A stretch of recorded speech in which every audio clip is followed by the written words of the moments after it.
Sa isang malamig na gabi ng Disyembre, hating gabi na, halos wala nang bumibiyahe sa kahabaan ng probinsya. Isang lumang pampasaherong jeep ang bumabaybay. Ang makina ay halos bumigay na sa kalumaan. Sa loob, iilan na lang ang nakasakay. 3 estudyante, isang matandang babae, at ang driver. Tahimik, tanging ugong ng makina ang maririnig.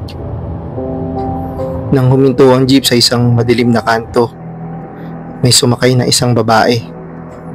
Maputi ang balat, nakaputing bestida at mahaba ang buhok na nakatakip halos sa muka. Tahimik lang siyang umupo sa pinakadulo, malayo sa ibang pasahero. Walang nagsalita, ngunit ramdam ng lahat ang bigat ng kanyang presensya. Unti-unting lumamig ang paligid. Ang mga estudyante ay nagsimulang magbulungan. Ang isa'y bumulong ng, "Ang lamig naman bigla, para bang nasa loob ng freezer." Ang matandang babae na may yumakap sa dalang rosaryo, paulit-ulit na nagdarasal sa sobrang kaba.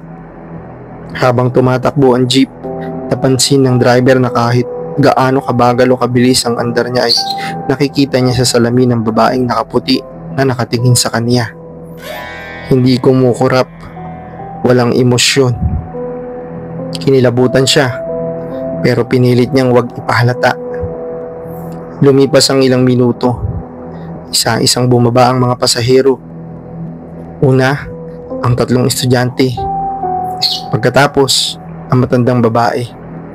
Nang makarating sila sa huling baryo, ay ang natira na lamang ay ang driver at ang babaeng nakaputi. Biglang nagsalita ang babae. Mababa ang boses, parang galing sa malayo. "Manong, sa sementeryo po ako bababa." Natigilan ng driver. 12:00 na ng gabi at malayo pa ang sementeryo, pero wala siyang nagawa.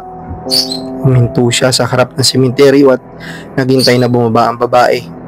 Ngunit nanatili lang itong nakaupo. Lumingon siya at doon niya nakita, wala na ang babae.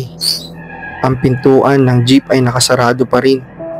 Ngunit sa rearview mirror, malinaw na malinaw niyang nakitang nakaupo pa rin ito at nakangiti. Pero wala ng mga mata, kundi ang malalalim na butas na may umaagos na dugo. Nabitawan ng driver ang manibela at sa sobrang takot ay bumangga ang jeep sa malaking puno. Nawalan siya ng malay. Kinabukasan, natagpuan ng mga tao ang jeep na may basag na salamin. Sugatan ng driver, pero higit na ikinagulat nila ang isa pang natagpuan sa loob. Isang bangkay ng babae, nakasuot ng puting bestida, malamig at matigas na, parang matagal ng patay. At mula noon, gabi-gabi, may nagsasabing nakikita nilang may sumasakay na babaeng nakaputi, humihingi ng sakay papuntang sementeryo, ngunit hindi na kailanman bumababa.